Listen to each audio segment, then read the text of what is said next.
Hi, my name is Mike Kennedy. I'm a comic book artist originally based here in Oklahoma, but I'm out in Arizona now. I'm the head illustrator on Celtic Knights, which is an Irish-based and published comic book series.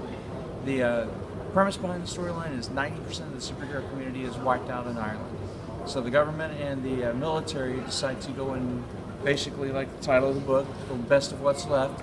They kind of find the B and C list superheroes, and they put together a team to go after the bad guy. This is our first storyline in this trade paperback. We've also spun off with the Junker web series, which has done extremely well. And then we'll be launching the regular series, starting with issue number 5 on the web as well. And then Rubinette, one of the other characters, will be spinning off in her own web series later this summer. I've been involved in independent comics for almost 30 years now. This will be my 29th year of either working for somebody or working for myself. I kind of prefer the working for someone else because it just takes a lot of pressure off and it allows me to do the art. I'll keep doing it until I can't do it anymore. So, or until Marvel comes up and offers me that big contract and I sit there and go to indie comics, which I'll never will. So, my uncle was in the military, and while he was stationed overseas, he would buy comics at the BX, and then he would mail them to me. So I'd get a shoebox about every 3 months, and then when I got one of the early Kirby Fantastic Fours, I was just fascinated with the art, so I started trying to draw it very badly. So I started tracing all this stuff, and then after a while, I got bored with tracing and started drawing it on my own.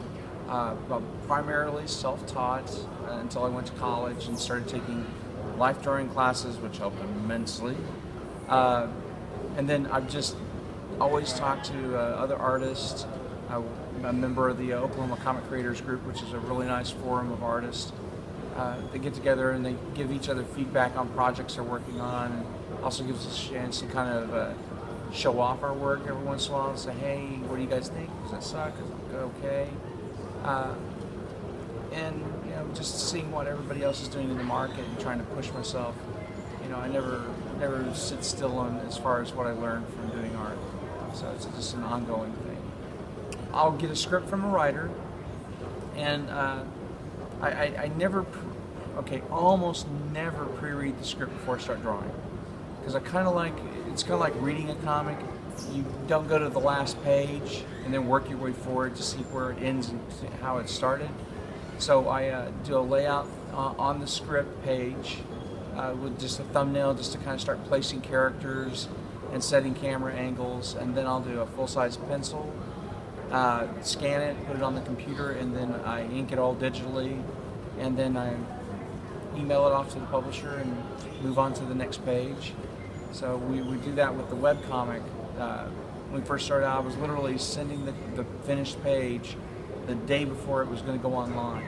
So, and since I have learned to do way ahead, so because my convention schedule this year has actually been pretty busy, so it's not really allowed me the comfort of staying in my studio all the time and just drawing.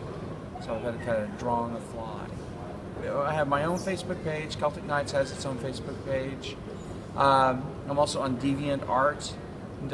Just look for Rough Cut Presents. That's the name of the DeviantArt page that I'm on. And then I'm also on the Oklahoma Comic Creators page on Facebook. I'm one of the administrators. So if you're an Oklahoma artist or writer, or you're from Oklahoma and not like myself, not currently living here, you still qualify to be part of the group. Just basically send a friend request. We review it. We prefer writers and artists because it kind of keeps our art forum. And as far as like fans and stuff, go to the artist or writers person page is usually best.